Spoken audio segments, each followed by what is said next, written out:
Future సిటీలో land కొనాలని ఆలోచిస్తున్నారా? అయితే వెంటనే మాకు కాల్ చేసి పూర్తి వివరాలు తెలుసుకోండి. నమస్కారం. కార్తీక పురాణం 10వ రోజు పారాయణలోకి వచ్చాము. ఈరోజు కార్తీక సోమవారం. యావచ్చక్తి ఎవరెవరు ఎలా ఉండగలిగితే అట్లా పగలు ఉపవాసం ఉండి ఏదైనా పలహారం చేయొచ్చు, లేదా పళ్ళే తిని ఉండొచ్చు, పొట్టిగా నీళ్లు పళ్ళ రసాలు లాంటివి ఏదైనా తీసుకుని ఉండొచ్చు.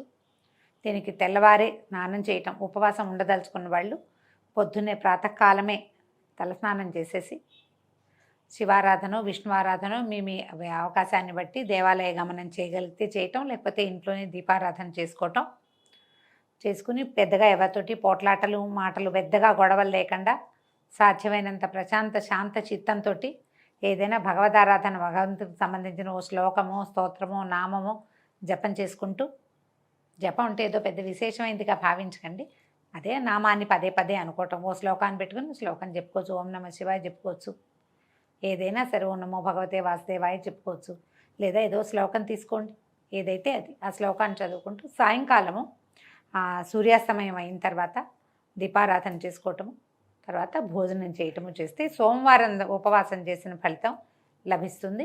మీ అవకాశాలు, దేవాలయంలో దీపారాధన చేసి రావచ్చు, ఇంట్లోనే దీపారాధన చేసుకోవచ్చు, ఎవరి అవకాశాన్ని బట్టి వాళ్ళు చేసుకోవచ్చు. ఇప్పుడు మనం పురాణంలోకి వద్దాము. నారద మహాముని ఒకసారి విష్ణుమూర్తికి చెప్పాడట, భూలోకంలో వేద విధులు అంటగట్టయి అడుగంటయి, జ్ఞానులు సైతం గ్రామ్య సుఖాలకి లోనైపోతున్నారు, ప్రజలంతా వికర్ములుగా ఉన్నారు, వాళ్ళు ఎట్లా విముక్తులవుతారో తెలియక నేను దుఃఖితుండవుతున్నాను అని విన్నవిస్తే దాన్ని విశ్వసించిన నారాయణుడు పత్ని సమేతంగా వృద్ధ బ్రాహ్మణ రూపాన్ని ధరించి తీర్థక్షేత్రాదులలో బ్రాహ్మణ పరిషత్ పట్టణాల్లోనూ పర్యటించేవాడు. కొంతమంది అతిథి సత్కారాలు చేశారు, కొంతమంది హేళన చేశారు, ఇంకొంతమంది లక్ష్మీనారాయణల ప్రతిమా విశేషాలని పూజిస్తూ వీళ్ళని తిరస్కరించారు. ఈ కొందరు భక్షణం చేయటం అంటే ఏవి తినకూడదు అవి తినటం, పాపాచరణులు అంటే ఏదో చేయకూడని తప్పులే మళ్ళీ మళ్ళీ చేస్తుండే వాళ్ళని చూసి ప్రజోద్ధరణ చింతమానసుడే అంటే ప్రజలను ఉద్ధరించాలన్న భావనతో చతుర్భుజాలతోటి కౌస్తుభాది ఆభరణాలతో యథారూపాన్ని పొంది ఒక చోట ఉంటే జ్ఞానసిద్ధుడనే ఋషి తన శిష్యగణంతో వచ్చి ఆయన్ని ఆరాధించాడు, అనేకానేక విధాలుగా స్తుతించాడు. ఈ జ్ఞానసిద్ధుడు చేసిన స్తోత్రం చాలా అద్భుతమైందండి. నువ్వు ప్రపంచాన్ని నిర్మాణ శక్తివి, ప్రపంచాన్ని నడిపిస్తావు, నీలాంటి వాడివి నువ్వే నాయన, నువ్వు నీ నామం అనే పడవ చేత ఈ సంసార సాగరాన్ని తరిస్తారు ప్రజలు, అలాంటి తేజస్వరూపాలైన నీ పాదాలకు ఇవే నా ప్రణామాలు. వేదాలు కానీ శాస్త్రతర్క పురాణ నీతి కావ్యాలు కానీ వాటి వల్ల కానీ మానవులు నిన్ను చూడలేరు. నీ పాదసేవ భక్తి పురాణ నీతి కావ్యాదులు అనే అంజనాలని అంటే నీ పాదసేవ భక్తి అనే అంజనాన్ని అంటే అలాంటి కాటుకని ధరించిన వాడు మాత్రమే నీ రూపాన్ని భావించగలుగుతారు, ఆత్మస్వరూపునిగా గుర్తించగలుగుతారు. ప్రహ్లాదుడు, ధ్రువుడు, మార్కండేయుడు, విభీషణుడు, ఉద్ధవుడు, గజేంద్రాది భక్తకోటులని రక్షించిన నీ నామస్మరణ మాత్రం చేతనే సమస్త పాపాలు నశించిపోతున్నాయి.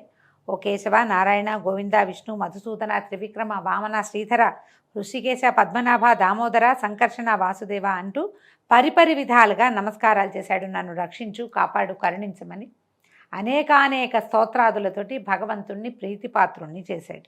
ఈ విధంగా తెరిపిలేని పారవస్యంతో తనని స్తుతిస్తున్నటువంటి జ్ఞానసిద్ధుణ్ణి చూస్తూ భగవంతుడు చెప్పాడట, నీ స్తోత్రానికి నేను సంతోషభరితుడయ్యాను, ఏం వరం కావాలో కోరుకోమన్నారు. అనేసరికల్లా ఈయనంటున్నాడు జ్ఞానసిద్ధుడు, జగన్నాథ, నీకు నా యందు అనుగ్రహమే ఉన్నట్లయితే నాకు సాలోక్యాన్ని అంటే వైకుంఠాన్ని ప్రసాదించమని కోరుకున్నాడు జ్ఞానసిద్ధుడు.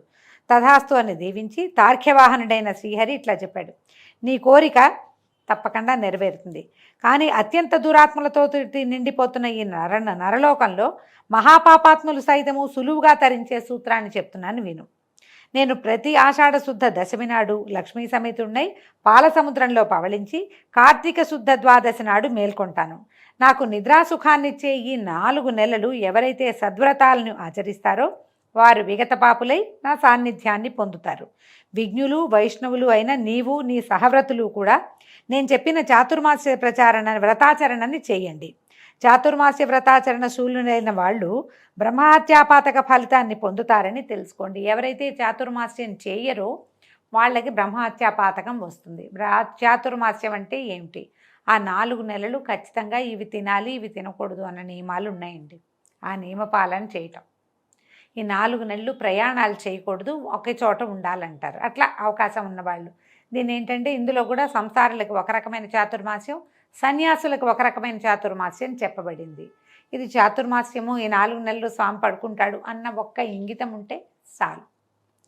అయితే ఈయన చెప్తున్నారు, నిజానికి నాకు నిద్ర, మెలకువ, కళ అనేటువంటి అవస్థాత్రయం ఏది లేదు. భగవంతుడికి నిద్ర ఏమిటండి? ఆయన పడుకుంటే మనం ఏమైపోతాం? నిద్ర మిషతో పడుకుంటాడు అంతే, ఆయన ఏమి నిద్రపోడు. ఆయనే స్వయంగా చెప్తున్నాడు, నేను వాటికి అతీతుణ్ణి, అయినా నా భక్తులను పరిరక్షించడానికి నేను అలా నిద్రామిషతో జగన్నాటక రంగాన్ని చూస్తుంటానని గుర్తించు. చాతుర్మాస్యాన్నే కాకుండా నీవు నాపై చేసిన స్తోత్రాన్ని త్రికాలములందు పఠించే వాళ్ళు కూడా తరిస్తారు. వీటిని లోకంలో ప్రచారం చేసి లోకోపకారానికి నడుం కట్టు అని ఈ విధంగా తెలియజేసి ఆదినారాయణుడు లక్ష్మీ సమితుడై ఆషాఢ శుక్ల దశమి నాటి రాత్రి పాల సముద్రాన్ని చేరి శేషతల్పం మీద శయనించాడు. ఇప్పుడు అంగిరసులు చెప్తున్నారనమాట, ఇది విషయంగా నీవు అడిగిన చాతుర్మాస్య మహిమ ఇది. దురాత్ములైనా పాపులైనా సరే హరిపరాయణులైన వాళ్ళు ఈ చాతుర్మాస్య వ్రతాచరణ చేస్తే ప్రతి వాళ్ళు ఎవరైనా అన్ని జాతుల వాళ్ళు కూడా తరించి తీరుతారు. ఈ వ్రతాన్ని చేయని వాళ్ళు గోత్రహత్యా ఫలాన్ని, 1,000,000 జన్మలు సురాపానం చేసిన పాపాన్ని పొందుతారు. ఇప్పుడు చూడండి, సురాపానం చేసిన వాళ్ళకి పాపం వస్తుందని చెప్తున్నారు. ఇప్పుడు అందరూ తాగేస్తున్నారు, అందరూ పాపాత్మలే, అందుకే కలియుగాంతం వస్తుందని చెప్పుకుంటున్నాం మనం.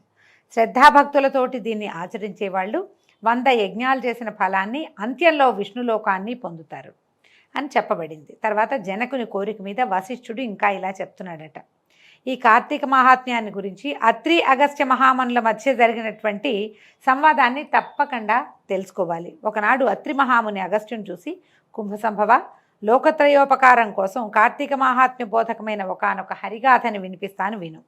వేదంతో సమానమైన శాస్త్రము కానీ, ఆరోగ్యానికి ఈడైన ఆనందము కానీ, హరికి సాటి అయిన దైవము కానీ, కార్తీకంతో సమానమైన నెల కానీ లేవు. కార్తీక స్నాన దానాలు విష్ణువర్చన వలన సమస్త వాంఛలు నెరవేరుతాయి. అంటే కార్తీక స్నానం వల్ల, దీపం వల్ల, దానం వల్ల, విష్ణువర్చన వల్ల కూడా సమస్తమైన కోరికలు నెరవేరుతాయట. ముఖ్యంగా కలియుగ ప్రాణులు కేవలము విష్ణు భక్తి వలన మాత్రమే విజయ వివేక విజ్ఞాన యశోధన ప్రతిష్టాన సంపత్తులను పొందగలరు. ఇందుకు సాక్షిభూతంగా పురంజయుడనే రాజుగారి యొక్క ఇతిహాసాన్ని చెప్తాను వినమన్నారు. త్రేతాయుగంలో సూర్యవంశ క్షత్రియుడైన పురంజయుడు అనేవాడు అయోధ్యని పరిపాలించేవాడు. సర్వశాస్త్ర కోవిదుడు, ధర్మజ్ఞుడు అయిన రాజు అత్యధికమైన ఐశ్వర్యం కలగడంతో అహంకరించిన వాడే, బ్రాహ్మణ ద్వేషి, దేవబ్రాహ్మణ భూహర్త, సత్య శౌచ విహీనుడు, దుష్టపరాక్రమ యుక్తుడు, దుర్మార్గవర్తనుడు అయి ప్రవర్తించడం మొదలుపెట్టాడు. ఎవరికైనా డబ్బులు వస్తే ఇలాగే అవుతారండి, అందరూ కాదు కానీ అవుతారు. మన నడమంత్రపు సిరి నరాల మీద పుండు అంటారు, మరి ఆగలేరన్నమాట, వాళ్ళు ఏమితో పేలిపోతారు. ఈ రాజుగారు కూడా అలాగే అయిపోయాడు. తద్వారా అతని ధర్మబలం నశించడంతో సామంతులైన కాంభోజ కురుజాదులు అనేక మంది ఏకమై చతురంగ బలాలతో వచ్చి అయోధ్యను చుట్టి ముట్టడించారు. ఈ వార్త తెలిసిన పురంజయుడు కూడా బలమదయుక్తుడై శత్రువులతోటి తలపడేందుకు సిద్ధమయ్యాడు. పెద్ద పెద్ద చక్రాలున్నది, ప్రకాశించేది, అనేక రంగుల జెండాలతోటి అలంకరింపబడింది, ధనుర్బాణాదిక శస్త్రాస్త్రాలతో సుసంపన్నమైనది, అనేక యుద్ధాలలో విజయం సాధించింది, చక్కని గుర్రాలు పూంచినది, తమ సూర్యవంశాన్వయమైనది అయినటువంటి రథాన్ని అధిరోహించి రథ గజ తురగ పదాతులు అనబడే 4 రకాల బలాలతోటి నగరం నుంచి వెలువడి చుట్టుముట్టిన శత్రు సైన్యాల మీద విరుచుకుని పడ్డాడు. ఈ విధంగా 10వ రోజు పారాయణ పూర్తయిందండి.